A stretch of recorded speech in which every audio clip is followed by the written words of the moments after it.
씨 뿌리는 사람의 씨앗. 브라이언 카바노프 지음, 류시화 옮김. 열림원에서 출판하였습니다. 일단 씨앗을 심으면 중국 동부의 한 농부가 자신의 농장에 대나무를 심고서 기다렸다. 첫 해에는 아무것도 올라오지 않았다. 두 번째 해에도 역시 아무것도 보이지 않았다. 세 번째 해도 네 번째 해도 마찬가지였다. 하지만 다섯 번째 해가 되었을 때 수백 평방미터의 땅 밑에 대나무 뿌리가 빽빽이 퍼져 있었으며 마침내 헤아릴 수조차 없는 수많은 대나무 싹들이 지면을 뚫고 올라오기 시작했다. 마치 마술을 보는 것 같았다. 대나무들은 하루에 한 자가 넘게 자랐다. 불과 6주 만에 대나무들은 15m 이상씩 키가 커졌다. 그래서 농부는 대나무들을 잘라다 팔아 큰 부자가 되었다. 사실 그것은 마술이 아니다.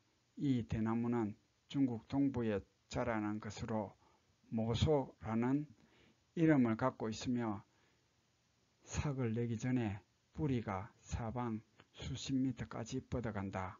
그래서 일단 삭을 내면 뿌리에서 보내주는 거대한 양의 자양분 덕분에 순식간에 키가 자라는 것이다.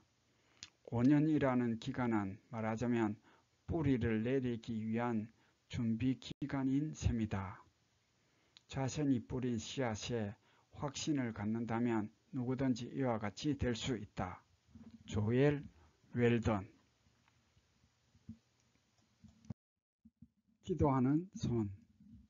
1490년대에 두 명의 젊은 친구 알브레히드 디르와 프란츠 코닉스타인은 고생하는 젊은 화가들이었다. 둘 다 가난했기 때문에 그림 공부를 하면서 동시에 생계를 꾸려 나가야만 했다. 일하는데 너무 많은 시간을 쏟느라 두 사람 다 그림 공부는 별로 진척이 없었다. 마침내 두 사람은 한 가지 약속을 하기에 이르렀다. 제비뽑기를 해서 이기는 사람은 그림 공부에만 전념하고 다른 사람은 일을 해서 생활비를 책임지자는 것이었다. 알브레히드가 제비뽑기에서 이겨 공부를 시작했고 반면에 프란츠는 두 사람의 생활비를 벌기 위해 열심히 막노동을 했다. 알브레히드가 학아에 성공하면 그때 가서 프란츠가 그림을 시작할 수 있도록 후원해 주기로 약속했다.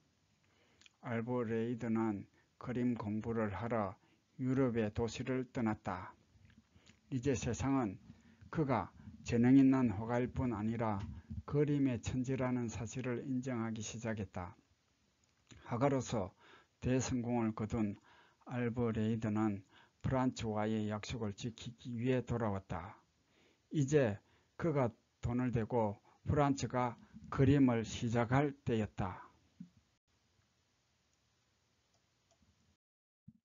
하지만 알브레히드는 자신의 친구가 약속을 지키기 위해 엄청난 희생을 했음을 발견했다. 프란츠는 친구의 생활비를 대기 위해 너무도 힘든 노동을 했기 때문에 손가락이 딱딱하게 굳어버렸고 옆으로 삐뚤어지기까지 했다. 거의 가늘고 예민했던 손가락들은 이제는 완전히 망가져버린 뒤였다. 회화를 그리는데 필수적인 섬세한 붓터치를 그는 더 이상 할 수가 없었다. 사실을 알고 알브레히드는 눈물을 흘리지 않을 수 없었다. 비록 화가로서의 꿈을 좌절되긴 했지만 프란츠는 실망하지 않고 오히려 친구의 성공을 기뻐했다.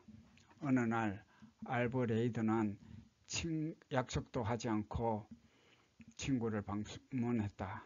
친구는 마디진 손을 모으고 기도를 하고 있었다.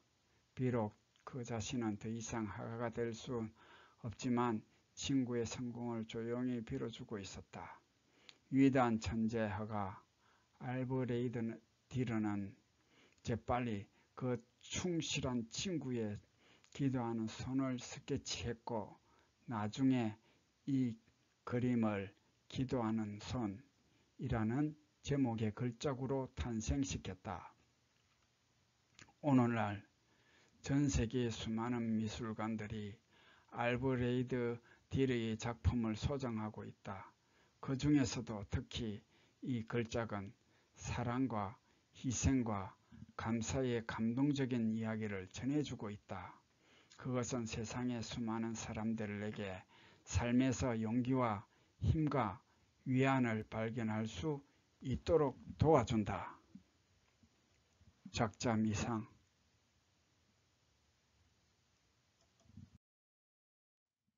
사람이 앉아만 있을 수는 없으니까 꿈을 갖지 않는 사람은 없을 것이다. 하지만 과연 얼마나 많은 사람들이 자신의 꿈을 실현시키며 살아가고 있을까? 레리 월터스는 그 얼마나 안 되는 사람들 중 하나다. 믿기 어렵지만 그의 이야기는 사실이다. 레리는 원래 트럭 운전사였다. 하지만 그의 꿈은 하늘을 나는 것이었다. 고등학교를 졸업한 그는 비행기 조종사가 되려는 희망을 품고 공군에 입대했다. 불행히도 시력이 나쁘다는 이유로 그는 파일럿이 될 수가 없었다. 공군에서 제대한 뒤 그는 하늘을 이리저리 날아다니는 제트 전투기를 올려다보는 것으로 만족해야만 했다. 뒷마당에 작은 나무 의자에 앉아 하늘을 올려다보면서 그는 공중을 나는 마술쇼를 상상하곤 했다. 그러던 어느 날 그는 한 가지 멋진 아이디어를 떠올렸다. 그는 시내에 있는 군용품 상점으로 달려가 헬륨 탱크 하나와 기상 관측용 풍선 45개를 구입했다. 화려한 색깔의 파티용 풍선은 아니었지만 바람을 최대한 불어넣으면 직경이 1m나 되는 아주 튼튼한 풍선들이었다. 레니는 그것들을 뒷마당으로 넘보난 뒤 길다란 끈을 이용해 풍선들을 의자에다 단단히 묶었다. 의자는 어느 집에나 있는 그런 평범한 나무 의자였다. 그는 의자를 지프차의 펌프에 묶고 나서 풍선에 헬륨을 채웠다.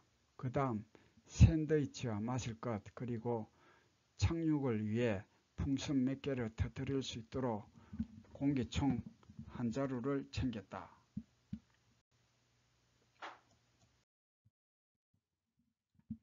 준비가 완료되자 레리 월터스는 의자에 앉아 지프차에 연결된 끈을 잘랐다. 그의 계획은 의자에 앉아 유유자적하게 공중을 떠돌다가 땅 위로 안전하게 착륙하는 것이었다. 하지만 일이 마음먹은 대로 진행되지는 않았다. 지프차에 묶여있던 끈을 끊자마자 그는 유유자적하게 떠오르는 대신 대포알처럼 손살같이 하늘로 솟구쳐 올랐다. 또 애초에 생각했던 대로 100m 정도 올라간 것도 아니었다. 그는 계속해서 올라가 마침내는 국제선 예객기가 운항하는 높이인 고도 3,300m 상공까지 비상했다. 그 높이에서는 풍선을 터뜨릴 수가 없었다. 잘못하다간 균형을 잃고 정말로 완전히 날아가 버릴지도 모르기 때문이었다. 그는 내려올 방법을 찾지 못한 채 그 높이에서 14시간 비행했다. 결국 레리 월터스는 로스앤젤레스 국제공항의 진입 지점까지 흘러가게 되었다. 근처에 지나가던 팬암 항공사의 조종사가 간제탑에다 어떤 남자가 공기총을 들고 나무 의자에 앉아 고도 3,300m 상공을 돌아다니고 있다고 무전으로 알렸지만 관저탑에서는 말도 안 되는 소리라고 무시했다.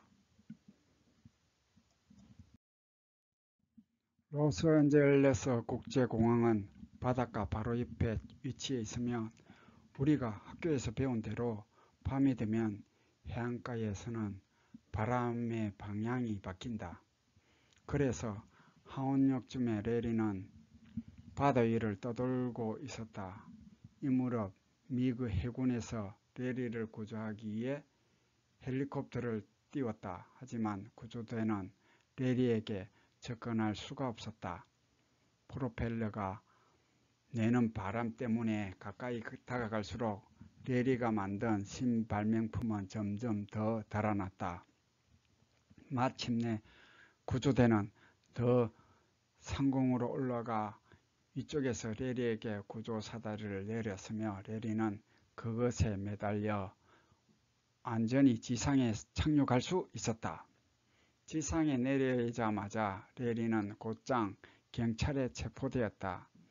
수갑이 채워져 경찰차에 채워지기 직전에 한 텔레비전 방송 기자가 소리쳐 물었다. 레리 씨, 뭐 때문에 이런 일을 한 겁니까? 레리는 걸음을 멈추고 기자를 쳐다보더니 태연하게 말했다. 사람이 가만히 앉아만 있을 수는 없으니까요. 칩 맥그레거. 이상으로 문견행이었고요. 시청해 주셔서 감사드립니다. 듣고 보고 행동하는 하루하루 되시고요. 구독과 좋아요를 부탁드립니다.